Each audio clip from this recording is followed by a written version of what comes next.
Լագունա Բիչում փրկարարները հայտնաբերել են 5-ամյա աղջնակի մարմինը, այն գտնվել է Christmas Cove-ի մերձակայքում, ափից հեռու։ Իրավապահները հաստատել են երեխայի ինքնությունը, առափնյա պահպանության ծառայությունը նրան փնտրել է 30 ժամ, որոնողական աշխատանքներն ընդգրկել են 90 քառակուսի մղոն տարածք։ Աղջիկը ծով էր քշվել ուժգին ալիքների հետևանքով, ողբերգությունը տեղի էր ունեցել երկուշաբթի երեկոյան։ Աղջնակը ծովափ էր եկել մոր եւ եղբոր հետ։ Անցորդները կարողացել էին փրկել մորն ու մյուս երեխային։ Աղջիկը սակայն մնացել էր հորձանուտում։ Ալիքները հասել էին մինչև 9 ոտնաչափ բարձրության։ Ազգային եղանակային ծառայությունը նախազգուշացրել էր վտանգի մասին, Կալիֆորնիա նահանգի ափերին հայտարարվել էր ծովային զգուշացում։ Այն ուժի մեջ է մինչև ընթացիկ շաբաթվա վերջը։ Այժմ այն մասին, թե ինչ ենք պատմելու վայրկյաններ անց։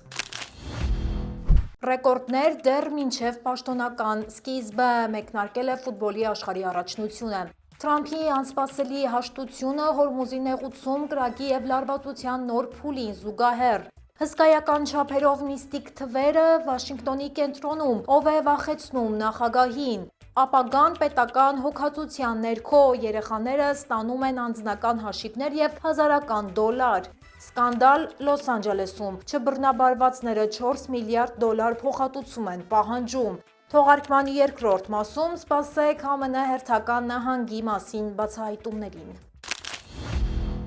Բարև ձեզ, ես Լենա Կարապետյանն եմ, դուք միացել եք Glendale News-ին, եթե ուզում եք աջակցել մեզ, բաժանորդագրվեք մեր ալիքին եւ իհարկե անպայման լայքեք տեսանյութը, իսկ հիմա անցնենք օրվա թեմաների։ Հունիսի 11-ին Մեխիկոյում մեկնարկել է 2026 թվականի ֆուտբոլի աշխարհի առաջնությունը։ Սա պատմական իրադարձություն է, քանի որ առաջին անգամ առաջնությունը հյուրընկալում են միաժամանակ 3 երկրներ՝ ԱՄՆ-ն, Կանադան եւ Մեքսիկան։ Բացման շոուի կենտրոնում էին աշխարհահռչակ երգչուհի Շակիրան եւ նիգերիացի երաժիշտ Բըրնա Բոյը, որոնք կատարեցին առաջնության պաշտոնական «Դայ-Դայ» երգը։ Շակիրայի համար սա արդեն 4-րդ ելույթն էր աշխարհի առաջնությունում։ ԱՄՆ-ի պաշտոնական բացման արարողությունը նախատեսված է հունիսի 12-ին Կալիֆորնիայի Ինգլվուդի Սոֆայի մարզադաշտում։ Բացման շոուի գլխավոր աստղերի թվում են Քեթի Փերին, Ֆյուչերը, Լիսան, Անիտան եւ Ռեման։ Այս առաջնությունը նշանավորվում է ձևաչափի խոշոր փոփոխությամբ։ Նախկին 32-ի փոխարեն այս անգամ կմասնակցի 48 հավաքական։ Նախատեսվում է ռեկորդային 104 հանդիպում, ինչը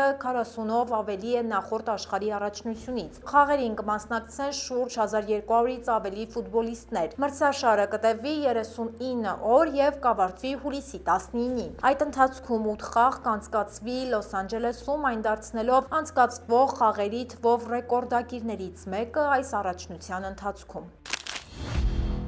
Մինչ աշխարհը շունչը պահած սպասում էր նոր պատերազմի, Թրամփն անսպասելի հայտարարեց, թե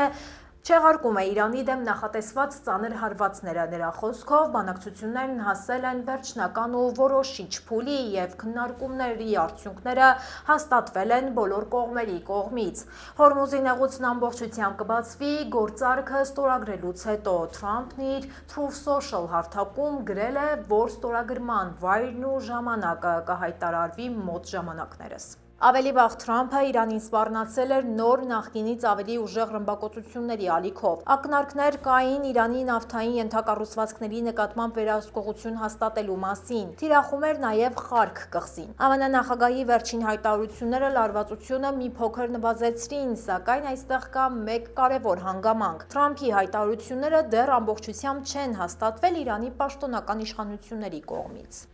Հակառակ Թրամփի լավատեսությանը Հորմուզի նեղուցում իրավիճակը կտրուկ սրվել է, ԱՄՆ զինված ուժերը խոցել են իրանական 2 անօդաչու սարք։ Իրանական ուժերն էլ արգելափակել են նավթային մի տանկեր, որը փորձել է անցնել նեղուցով։ ԱՄՆ պաշտոնական աղբյուրները սակայն վստահեցնում են, որ չնայած այդ խնդիրներին, նավերի երթևեկությունը նեղուցում շարունակվում է։ Իրանական Թասնիմ լրատվական գործակալությունը հաստատել է իրանական ուժերի գործողությունը։ Նրանք պնդում են, թե նավը չի պահպանել կանոնները եւ առանց համակարգման է մուտք գործել տարածք։ Իսլամական հեղափոխության պահապանների կորպուսն ավելի վաղ հայտարարել էր նեղուցը փակելու մասին։ Այս լարվածությունը հետևել է Թրամփի հայտարարություններին, նա խոսել էր Իրանի հետ հնարավոր գործարքի մասին։ Վերջին զարգացումներից հետո, սակայն հույս չկա, որ գործարքը կկնքվի առաջիկա օրերին։ ԱՄՆ ներկայացուցիչների պալատում պատգամավորները ծափահարել են ազգային անվտանգության օրենքի տապալումից հետո։ Օտարերկրյա հետախուզության մասին օրենքը FISA-ն չի երկարաձգվել, այն 3 շաբաթով երկարաձգելու նախագիծը տապալվել է ձայների 218 դեմ 198 կողմ հարաբերակցությամբ։ Օրենքի գործունեության ժամկետը լրանում է ընթացիկ շաբաթվա վերջին։ Կոնգրեսի խոսնակը քննադատել է դեմոկրատների դիրքորոշումը, նրա խոսքով դեմոկրատները քաղաքական նպատակներով են գործել։ Խոսնակը զայրացած է նրանց ցուցաբերած ծափահարություններից։ Այդ տեսագրությունը կմնա պատմության մեջ, հավելել է Ջոնսոնը։ FISA օրենքը շատ կարևոր գործիք է եղել Վաշինգտոնի ձեռքին, նրան տալով հետախուզական տվյալներ հավաքագրելու լիազորություն։ Այն օգտագործվել է հակաահաբեկչական պայքարում, այժմ համակարգը կորցնում է իր առանցքային գործիքը։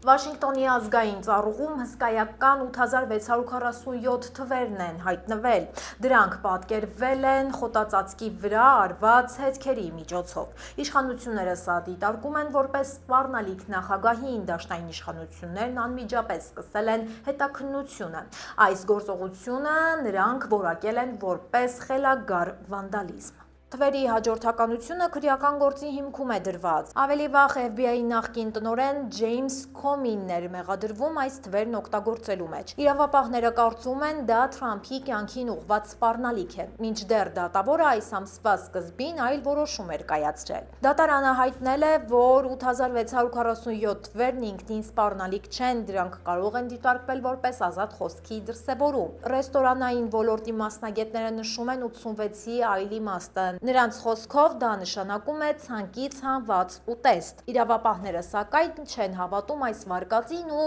շարունակում են մեղավորներին փնտրել։ ԱՄՆ-ում ավելի քան 300,000 երեխա է անհետացել։ Նրանք մուտք են գործել երկիր առանց ուղեկցողի։ Խնդիրը կապված է մաքսանենգության եւ թրաֆիքինգի հետ։ Պետական կառույցները փորձում են բացահայտել այս հանցավոր սխեմաները։ Գլխավոր դատախազը մեղադրանք է առաջադրել։ Գվատեմալայի 3 քաղաքացի խաբեությամբ երեխաներ են տեղափոխել։ Կան նաեւ ծանր սեռական բռնության դեպքեր։ Հետաքննությունը բացահայտել է անվտանգության համակարգի բացթողումները, հայտնաբերվել է 81,000 կասկածելի հասցե, 76,000 դեպքում բացահայտվել են պարտադիր ստուգումները, հանցավորության դեմն առնելու համար խստացվել են ընթացակարգերը, այժմ պահանջվում են ԴՆԹ թեստեր եւ մատնահետքեր, կատարվելու են անձնական այցելություններ նշված հասցեներով։ Հանցավոր խմբերը երեխաներին ապօրինի ԱՄՆ բերելու համար օգտագործել են հենց պետական ծրագրերը։ Թրամփի վարչակազմը գտել է 146,000 անչափահասի, որոնողական աշխատանքները շարունակվելու են ամբողջ երկրով մեկ։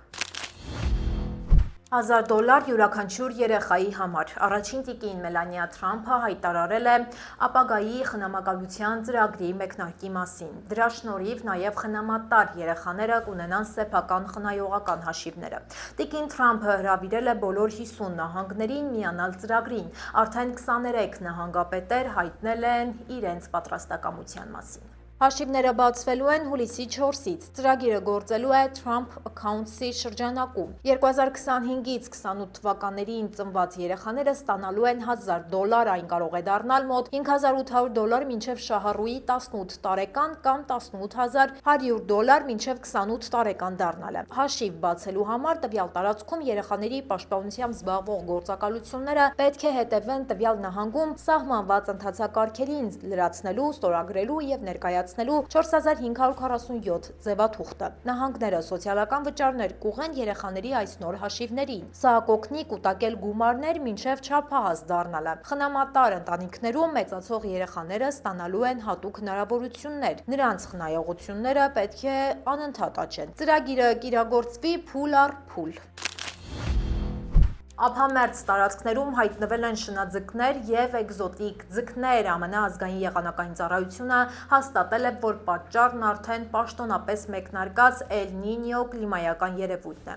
Այն սպառնում է ուժգին շոքերով եւ ջրհեղեղներով եւ խոստանում է լինել պատմության մեջ ամենահզորը։ Այս պահին Խաղաղ օվկիանոսի ջրերը կտրուկ տաքանում են։ Մասնագետները մտահոգված են նաև Լոս Անջելեսում արդեն արձանագրվում են տաք ջերմաստիճաններ։ Ձմռանը սպասվում են տեղումներ, ապա կլինեն երաշտի նոր փուլեր։ Ջրի տաքացումը վնասում է սննդային շղթայի հիմքը։ Ծովային կենդանիները հաճախ հայտնվում են ափերի մոտ։ Ծովային էկոհամակարգը հայտնվել է լուրջ ճգնաժամի առաջ։ Լոնգ Բիչ քաղաքի Խաղաղօվկիանոսյան ակվարիումում կարծում են տարօրինակ հյուրեր կունենան։ Մեծացել է տարածքում հազվադեպ ձկների հայտնվելու հավանականությունը։ Սա մեծացնում է նրանց բախումը նավերի եւ անգամ լողորդների հետ։ Լոս Անջելեսի ափերին եւս կերևան թունավոր օձեր եւ շնաձկներ։ Մասնագետները կոչ են անում մեծ զգուշություն ցուցաբերել լողափերում։ Այժմ եկեք տեսնենք, թե ինչ հետաքրքիր նորություններ են հրապարակված մեր սոցցանցերում։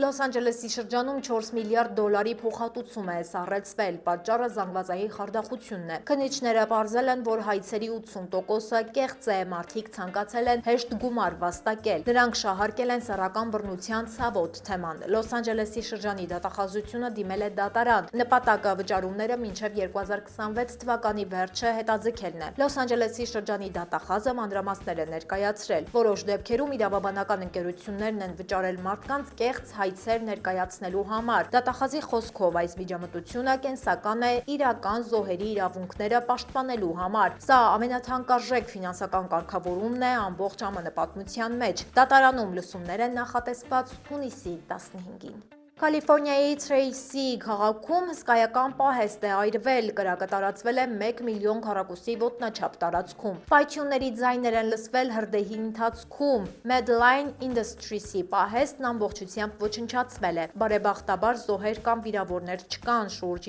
200 հրշեջ պայքարել է հրդեհի դեմ։ Կրակը արագ է տարածվել եղանակային պայմանների պատճառով, ջրամատակարարման համակարգն անսարք է եղել։ Ջրի ճնշումը բավարար չէր կրակը մարելու համար։ Քաղաքի ղեկավարը արտակարգ դրություն է հայտարարել, հրդեհը հասել է նաև հարևան FedEx-ի պահեստին։ Հրշեջները տարհանել են մերձակա շենքերի աշխատակիցներին, իշխանությունները հորդորել են փակ պահել տների պատուհանները։ Օդի որակը կարող է վատթարանալ երեկոյան ժամերին։ Ես ձեզ հրաժեշտ եմ տալիս, իսկ Մանու Հարությունյանը կպատմի հերթական նահանգի մասին, այնպես որ մնացեք մեզ հետ։ Բարև ձեզ։ Գիտեք, որ Նյու Մեքսիկոյում կարելի է նույն օրը քայլել բնիկների հազարամյա բնակավայրերում, սահել սպիտակ ավազաթմբերից եւ երեկոյան հայտնվել աշխարհի ամենամեծ քարանձավային համալիրներից մեկում։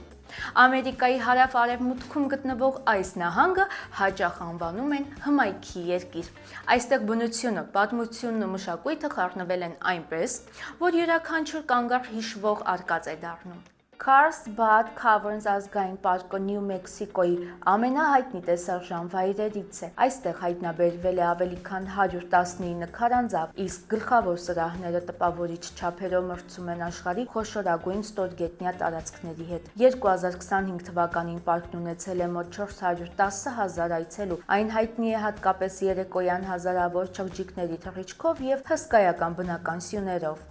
Եթե երբևէ ցանկացել եք քայլել մի վայրում, որը հեռվից դյունապատ դաշտ է հիշեցնում, բայց իրականում անապատ է, ապա Սպիտակ ավազների ազգային պարկը հենց այդ տեղն է։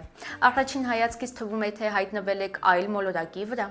Ու երբ մարդիկ ասում են, որ այստեղ մայրամուտները կախարդական են, իսկապես չեն չափազանցնում։ Սպիտակ ավազների ազգային պարկը հայտնի է աշխարհի ամենամեծ գիպսային ավազաթմբային դաշտով։ Դյունանման սպիտակ ավազը ձգվում է տասնյակ կիլոմետրերով, ստեղծելով անսովոր լանդշաֆտ։ Վերջին տարիներին պարկն ընդունում է տարեկան մոտ 800,000 այցելու։ Ամենասիրված զբաղմունքներից են ավազաթմբերից սահելը, լուսանկարչությունը եւ մայրամուտի զբոսանքները։ Այո, սա անփոխարինելի վայր է մանկությունը չմոռացող ու գեղեցկությունը գնահատող ռոմանտիկների համար։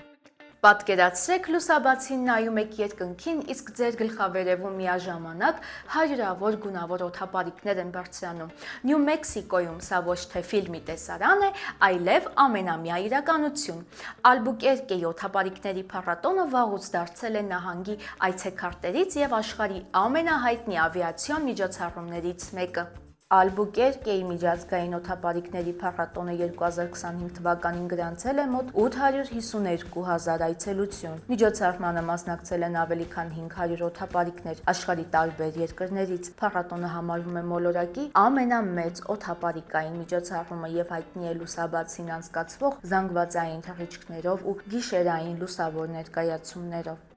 Նյու Մեքսիկոյի մայրաքաղաք Սանտա Ֆեն բոլորովին նման չէ ամերիկյան դասական քաղաքներին։ Այստեղ բարձր ապակեպատ երկնաքերերի փոխարեն կտեսնեք կավաշեն հնաոճ շենքեր, արվեստի պատկերասրահներ ու փողոցային երաժիշտներ։ Քաղաքի սիրտը Սանտա Ֆե Պլազան այն վայրն է, որտեղ մարդիկ գալիս են ոչ թե շտապելու, այլ վայելելու։ Սանտա Ֆե Պլազան քաղաքի պատմական կենտրոնն է եւ Նյու Մեքսիկոյի ամենաշատ այցելվող քաղաքային տարածքներից մեկը։ Տարեկան այստեղ գալիս են 100 հազարավոր զբոսաշրջիկներ ուսումնասիրելու իսպանական գաղութային շրջանի ճարտարապետությունը, տեղական արվեստը եւ բնիկ ժողովուրդների ձեռագործ աշխատանքները։ Տարածքը հայտնի է նաեւ մշակութային փառատոններով եւ բացօթյա համերգներով։